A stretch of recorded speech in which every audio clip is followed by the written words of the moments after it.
प्रभात बच्चों, मैं स्मिता मैडम। आज हम लोग कक्षा छठी के पाठ 10 स्वामी हरिदास का जो एकांकी है उसको लेके मैं उपस्थित हूँ।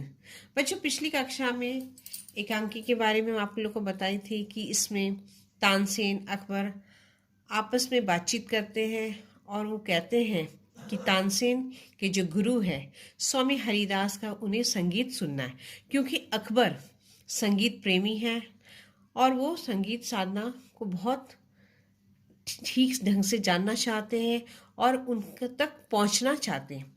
तो स्वामी हरिदास से जिसे मिलने की उनकी इच्छा जागती है, तो लेकिन उनके पास वो जा नहीं पाते। तो उन्होंने एक योजना तैयार करते हैं कि तानसेन अकबर अगले दिन वृंदावन में निधि वन आश्रम की ओर जाते हैं। वहाँ एक आसन बिछा रहता है जो स्वामी हरिदास का एक आश्रम में उन लोग प्रतीक्षा करते हैं।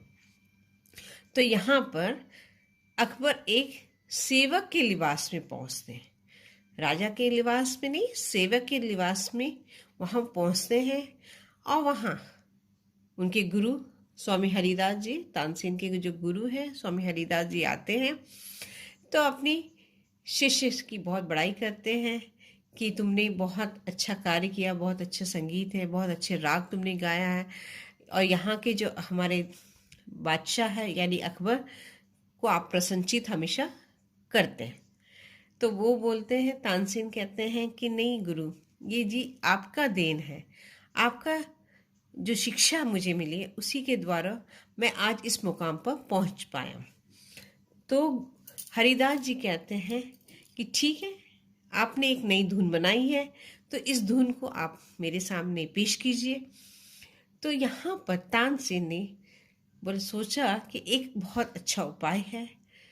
तानसेन ने अपना तानपुरा लेकर उन्होंने राग गाना शुरू किया, और वो राग गलत जानबूझकर राग को गलत गाने लगे। तो जब गुरु ने सुना कि तानसेन गलत राग गा रहे हैं तो तुरंत उन्होंने उसे टोका।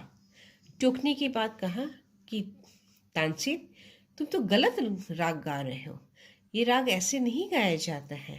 लाओ तानपुरा मुझे दो, मैं आपको बताता हूँ ये राग कैसे गाया जाता है। और फिर ठीक स्वामी हरिदास जी उसको सुधार कर और सही राग सुना देते हैं। इसी बीच तो बच्चों, इस बीच में क्या होता है, जब स्वामी हरिदास जी अपना संगीत सुना रहे थे तो इस बीच में तानसेन और अकबर जो सेवक के रूप में बैठे थे, उन्होंने नज़रों से नज़रों मिलाकर मुस्कुरा दी। तो यही चीज़ स्वामी हरिदास जी देख लेते हैं और कहने लगते हैं, महाराज को आप यहाँ।